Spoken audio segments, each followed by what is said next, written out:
Hello. In this video, we will be looking at Geren Karunatilleke, Lesson 1, Reading 2. That's the second reading on page 1 of the printed book. As usual, I invite you to use the separate textual analysis that I've done. So I will read it out first, and then we will analyze it. Let me call up the text. There we are.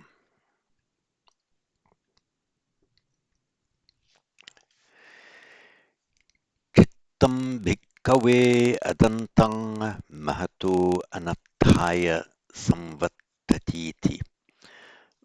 As we go through this, I won't bother with the et, just samvattati. I'll read it without the t at the end, which is the way that it would originally have been spoken. Chittam bhikkave dantang mahato attaya samvattati. Chittam bhikkave agutang Mahato anattaya samvattati. Chittam bhikkave guttam mahato attaya samvattati. Chittam bhikkave rakhitam mahato anattaya samvattati. Chittam bhikkave rakhitam mahato attaya samvattati. Tam bhikkave asamvutam mahato anattaya samvattati. Chittam bhikkave samvutam mahato attaya samvattati.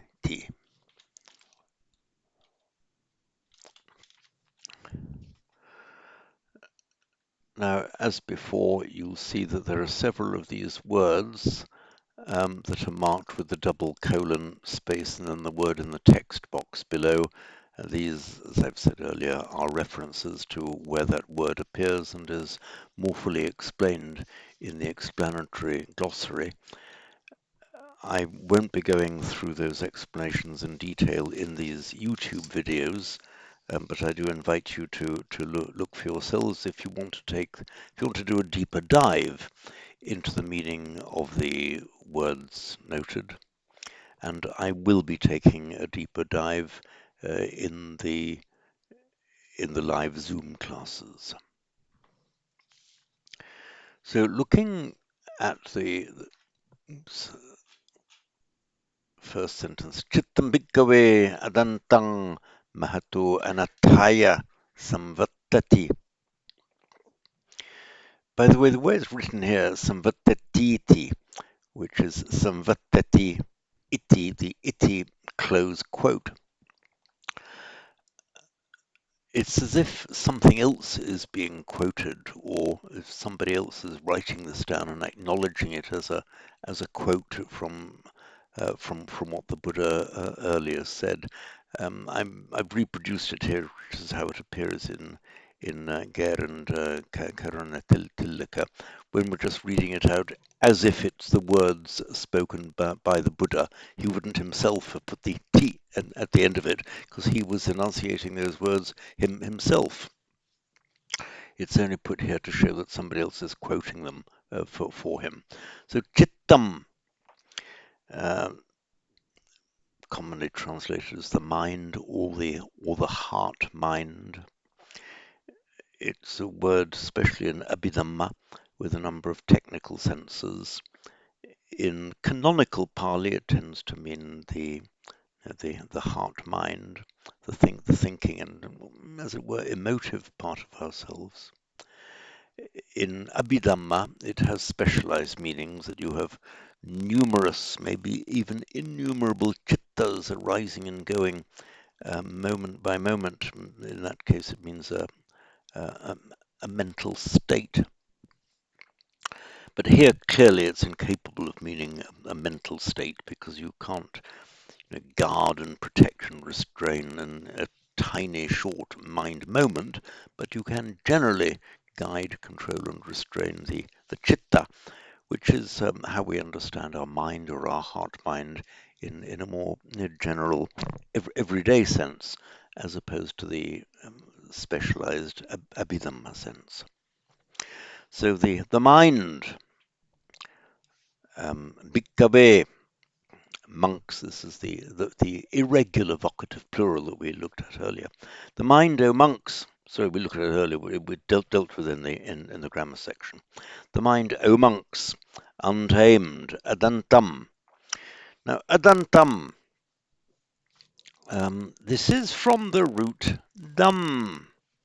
Give me a moment, I'm just going to share the iPad with you.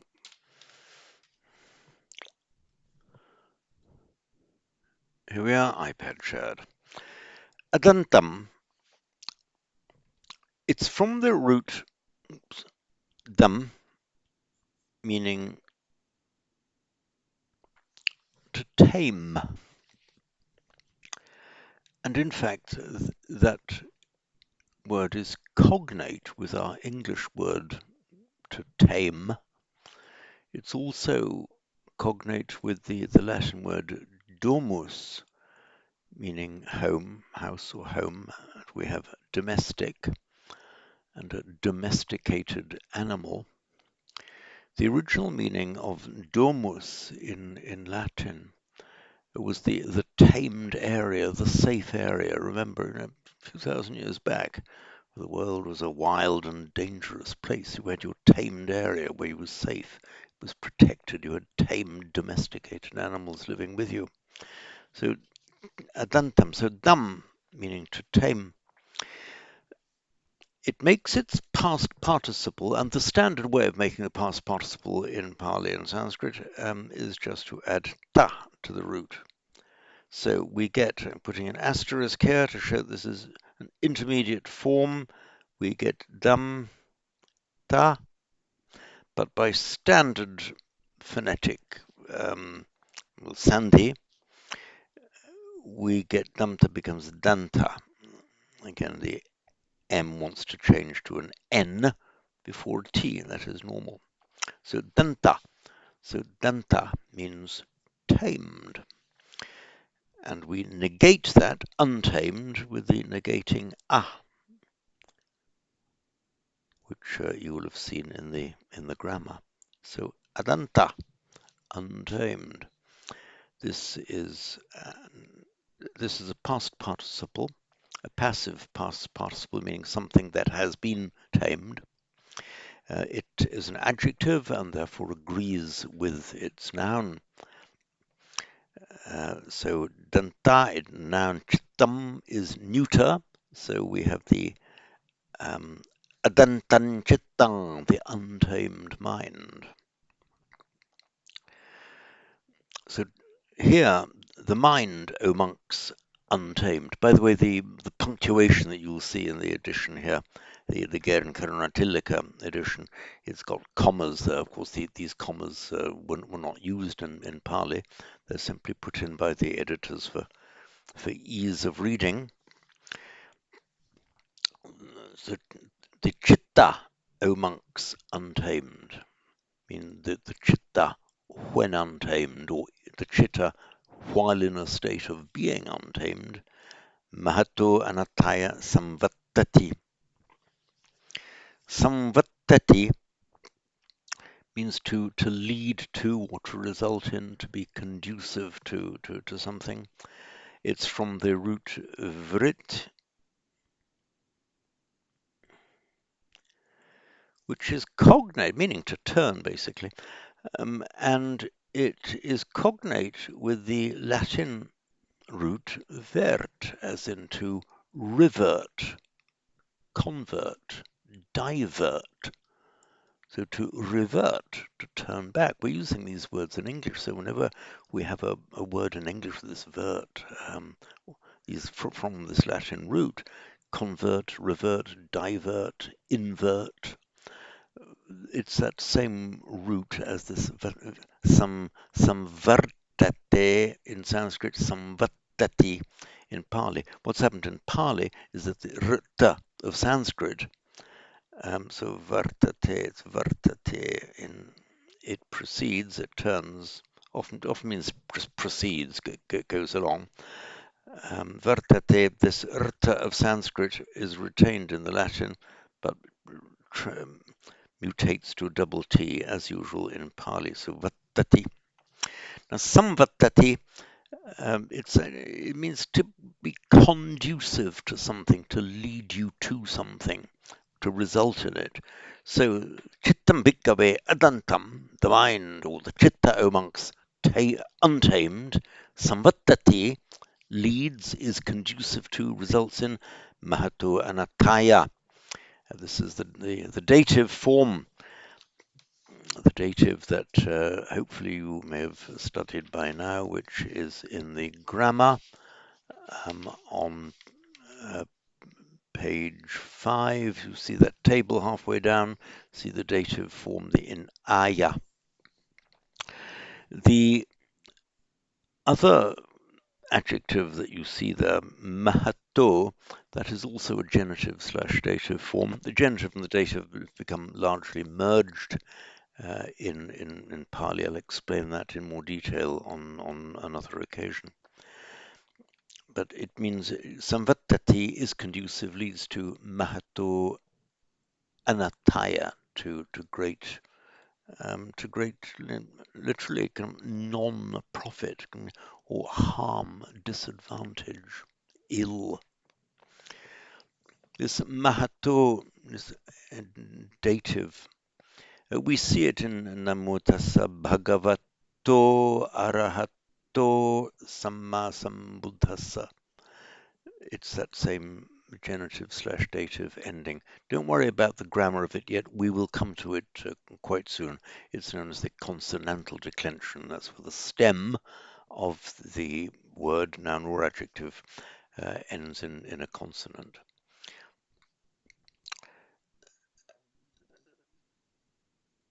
So the mind amongst untamed, Mahatu Anataya Samvattati, leads to great disadvantage.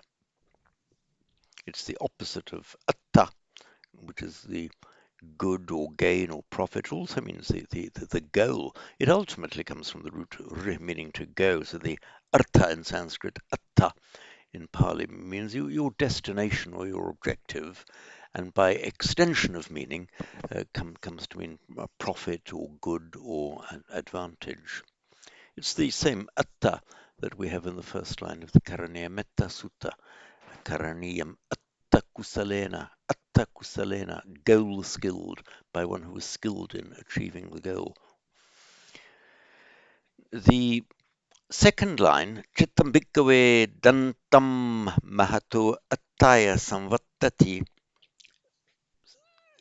reverses it. So instead of the negated adantam, it has dantang, and instead of the negated anataya, it has attaya. So chittam bhikkhave dantam mahato attaya samvattati. The chitta, O monks, tamed, the chitta when tamed or if tamed, mahato attaya samvattati, is conducive to great gain, advantage.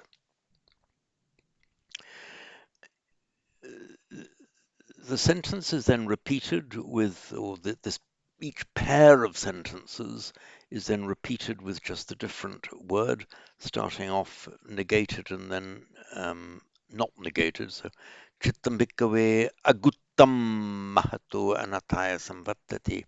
Aguttam, it's from the root gup. Gup. There's actually more to it than that, but I won't deal with this one just now. Gup means to protect, and it makes its past participle in Sanskrit in the regular way, gup, with ta at the end, so gupta. And by regular phonetic mutation, this consonant cluster pt in Sanskrit becomes a double t in Pali. That's how we get gutta. So the mind amongst unprotected or unguarded, mahato anataya samvattati, which we've just done. And conversely, chittam bhikkhave guttam, protected, Mahato attaya samvattati. The next pair of sentences we have arakhitam and rakhitam. This is from the root, oops, the raksh, so pen's playing up a bit. Raksh, meaning to guard or to protect. I've said that the past participle is formed by adding ta. You sometimes insert an I for mostly for phonetic ease because it's easy to say rakshita than rakshta. So the I is inserted for phonetic ease. So the Sanskrit rakshita means protected or guarded. And by regular phonetic mutation, this ksh in Sanskrit almost always turns up as a double aspirated k in Pali. So rakshita becomes rakhita. Incidentally, you can also have the form with the prefix, the verbal prefix a, araksh, also meaning to, that's the verbal prefix a plus stem, root rather, raksh, meaning to protect. It turns up in a word we know, you see, so it turns up in Greek. The Alex means to protect, and Alexander, Arakshanara, Alexander is actually in Greek means protector of men, one who guards his people. So the Alexander, the Alex, Araksh, Raksh, Rakita, it's from that same root.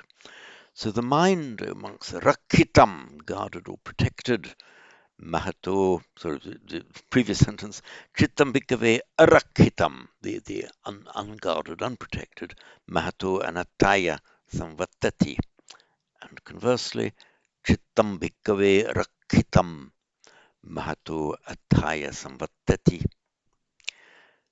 And finally, Chittam Bhikkhave Asamvutam, Mahato Anataya Samvattati. Chittam bhikkhave samvutam mahatu attaya samvattati.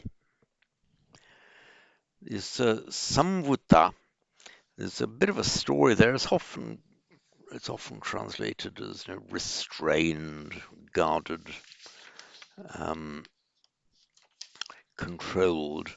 There is an alternative interpretation of it that I was asked about by a member of our Sangha a while ago, and I've done a full note on that. It can also mean not just restrained or controlled. It can also have the meaning of kept, defended. In other words, you are placing a defensive wall around it. So that is dealt with in detail. You'll see that I've made. Oops, where are we? If you want to follow that up in more detail, look at Samvutta and go to where I've dealt with that in detail in the explanatory glossary.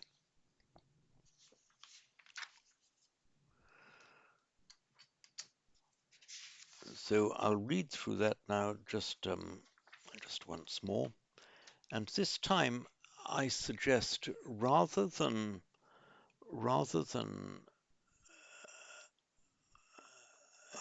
following it on the text, you sorry, I had the wrong document up now. So here we are.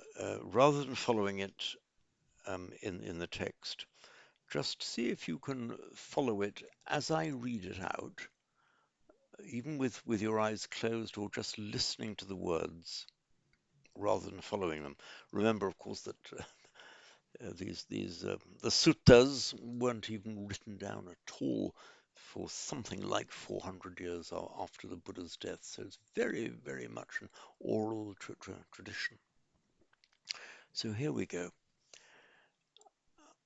I'll read it not in a chanting style, which I'm not particularly good at anyway, but in an ordinary prose style as it might have been spoken, and I'll do it slowly and deliberately, and hopefully you'll be able to follow it as we go along. Incidentally, I should mention that in the pronunciation that I use, I do my best to imitate, so far as it can be done, the accent of the current accent of the Ganges Valley, um, which is where the Buddha lived, of course, the Ganges Valley and nearby, and broadly following the pronunciation conventions of modern Hindi.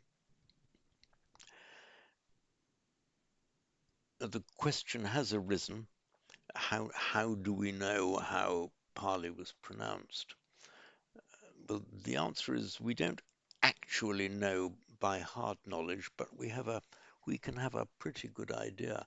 We pretty well know how Sanskrit was pronounced and how Vedic was pronounced. And the reason we can be reasonably certain about that is that the internet is full of videos. You can just go to YouTube, you'll find them, of the Vedas being chanted, and you'll hear the Vedas being chanted by Brahmins from all over India. You can often see where they come from on these video clips.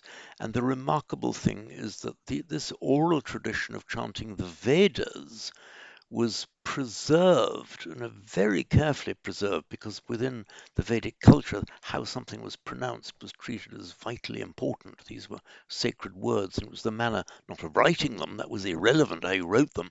It was how you pronounced them, how you chanted them, was the vitally important aspect of it. And for a very long time, well in excess of 2,000 years, these chants have been preserved, and the way of pronunciation has been preserved by Brahmins all over India, from Kashmir down to Tamil Nadu, from Gujarat to Bengal, who've been out of contact with each other for a hugely long time, millennia, and they're still pronouncing and reciting them in the same way. And we know that because we now have modern videos of them doing it that you can easily access on the internet. And to my mind, that's pretty strong evidence. It's not absolutely conclusive, but it's pretty strong evidence of how Sanskrit and Vedic were likely to have been pronounced.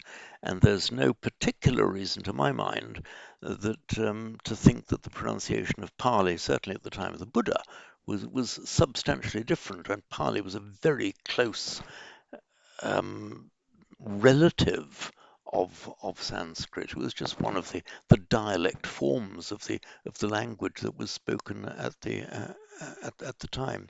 So that's why I say that the way that I pronounce it, or do my best to pronounce it. I hope others will guide me, but not too bad a job. And I used to be fluent in Hindi, so my pronunciation isn't too bad. So I offer it for what it's worth.